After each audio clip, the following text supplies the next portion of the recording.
first of its kind in the state, is under construction near Mount Judy in Newton County. And as Ozarks at Large's Jacqueline Froelich reports, a coalition of unlikely opponents have emerged to block it. The Buffalo National River courses through a half-dozen Ozark counties, a patchwork of wilderness and small farms.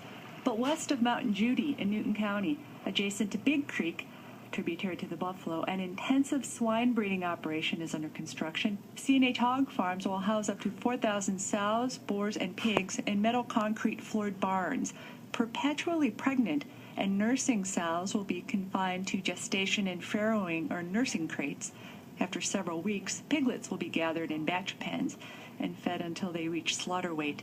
The barns will be washed out daily, wastewater piped to holding tanks, settling ponds, then stored in a large clay-lined lagoon. This so-called Confined Feeding Animal Operation, or CAFO, was permitted by the Arkansas Department of Environmental Quality. ADEQ Deputy Director Ryan Benefield. This is the first one in the state to be permitted through the NPDES program. That's EPA Clean Water Act jargon, NPDES, the National Pollutant Discharge Elimination System. In this case, more than 2 million gallons of liquid hog manure discharged annually, all of it spread onto surrounding pastures. New EPA CAFO rules were proposed in Arkansas several years ago. Notices were posted in the state newspaper, and 6 public meetings were held. The agency received a dozen comments, and a new general permit went into effect in November 2011. Then, last June, C&H Hog Farms was the first to apply to ADEQ for a CAFO permit. ADEQ posted notice on its website for 30 days. No comments were received because few people saw it. C&H Hog Farms owner Jason Henson declined talking on record about his business, but ADEQ Deputy Director Ryan Benefield said he will be held in strict compliance. We designed the general permit that they're operating under to be protective of the environment regardless of where the facility is located within the state. And if they follow the terms of the general permit and their nutrient management plan, they should be able to operate without any effect on Big Creek or the Buffalo National River. But Kevin Shurey, U.S. National Park Service Superintendent in charge of the Buffalo National River, says that the farm poses a threat. He first heard about the hog farm last December, so Shurey contacted ADEQ with questions and concerns. You know, we're fairly convinced of the potential negative impacts that it could have on the water quality and therefore the concerns over public health and safety. Kevin Shurey was told that the state's new CAFO permit provides no exceptions for the Buffalo National River watershed. National Park Service staff routinely monitor water quality on the Buffalo and its tributaries, giving it high marks. USDA Arkansas Farm Service Agency, which is providing a loan to C&H Hog Farms, conducted an environmental assessment, and FSA listed the National Park Service as a cooperating agency. Not true, said Kevin Shurey. You know, we were disappointed because we share a building we lease here in Harrison with the USDA, and no one thought it significant enough to notify us. FSA's environmental assessment found the swine factory farm will have no significant impact on the watershed. Superintendent Kevin Shurey and his staff shredded that study, contacting FSA in late February, documenting 45 mistakes. When queried for this report, FSA State Director Linda Newkirk said she'd not had an opportunity to review Shurey's complaint, so could not comment on that, nor why she included the National Park Service as a cooperative agency. Superintendent Kevin Shurey. That it didn't raise a level of concern for anyone living within the state that's involved in this type of processing of paperwork is just it's discouraging. In a letter of complaint to ADEQ, Superintendent Shurey requested a moratorium on CAFOs be placed on the watershed until further notice. While ADEQ cannot do such a thing, the Arkansas Pollution Control and Ecology Commission can, and has.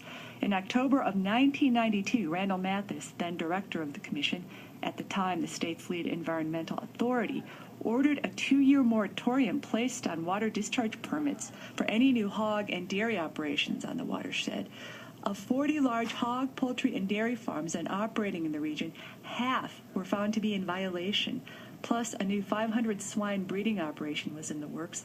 just a quarter of a mile away from the buffalo. PCE Commissioner Randall Mathis also ordered a water quality study and monitoring program, which all led to stricter regulations and fewer farms over the years. That controversial moratorium also led to a legislative shakedown of PCE a year later. Today, only the full commission, not one individual, can order a moratorium on agricultural permits. On March 4th, 150 concerned citizens packed the regular monthly meeting of the Newton County Quorum Court. Clinton Daniels, a cattle farmer and Quorum Court member, was there. The Quorum Court is in full support of the hog operation. And Clinton Daniels is puzzled why opponents don't seem worried about the impact 1.5 million annual visitors and hundreds of imported Rocky Mountain elk are having on the river. And they stand in the water about 2/3 of the time in the summertime, so they're not too concerned about it either, it sounds to me like. Lots of park visitors stop off at the Ozark Cafe in Jasper for a breakfast of eggs and bacon. Americans consume as much as 50 pounds of pork per year, on average. Michael Doherty slathers lard gravy over hot biscuits this morning. He's president of the Buffalo River Chamber of Commerce and has been fielding lots of questions about the hog farm just 15 miles northeast of here. I'm hearing from everyone. And that literally all day long, 50, 60 emails coming from everywhere. Including recreationists and businesses that normally don't take an environmental stand. And we're creating, and we just arrived at a name, we're creating a Buffalo River Watershed Alliance. And we're throwing down the gauntlet, working in a broad coalition to identify strategies that will manage these sorts of situations. Unlike most watershed advocates, Doherty supports clear cuts of forest and herbicide applications to expand elk habitat on the watershed, a popular tourist draw, but opposes the factory farm. The Buffalo River Chamber of Commerce counts 60 members, including canoe and kayak vendors. It will be the Pupilo. So we'll be floating down the Pupilo. Seated across from him is kayaker Ellie Wilson. You know, the smell of cow manure, horse manure, pig manure, that's the smell of money, but not in these kinds of concentrations. And if no one has ever seen or observed a factory chicken, pork, turkey, whatever, fill in the blank operation, I think they would be shocked, they would be appalled. People wouldn't see the difference in the buffalo the first day, the first week, the first month, but over time, all the runoff, all the contamination is going to change the river in ways that people can't even imagine. Ellie Wilson was raised on a Texas cattle ranch, so knows what she's talking about. Still, she's going to work with the new alliance to block the hog farm. Among numerous small cow, calf, and cattle ranches on the Buffalo River watershed are 8 poultry factory farms. 6 are turkey operations, which raise batches of 30,000 birds, along with 2 20,000 breeder hen farms. These are not CAFOs. They're too small, but poultry ops are strictly regulated by the Arkansas Natural Resources Commission.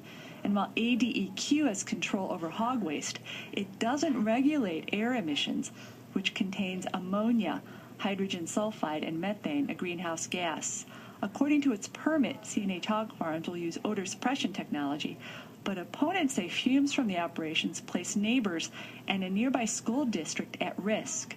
Mount Judy School District Superintendent Richard Denniston disagrees. He says he's not heard one complaint about the hog farm. I'm telling you, they wouldn't do anything to harm Newton County and the school. It's 200% welcoming a program that's going to bring more assessment to Newton County, which is one of the poorest counties in the state of Arkansas. It's going to bring jobs. Agriculture is the backbone of the local economy, Denniston says.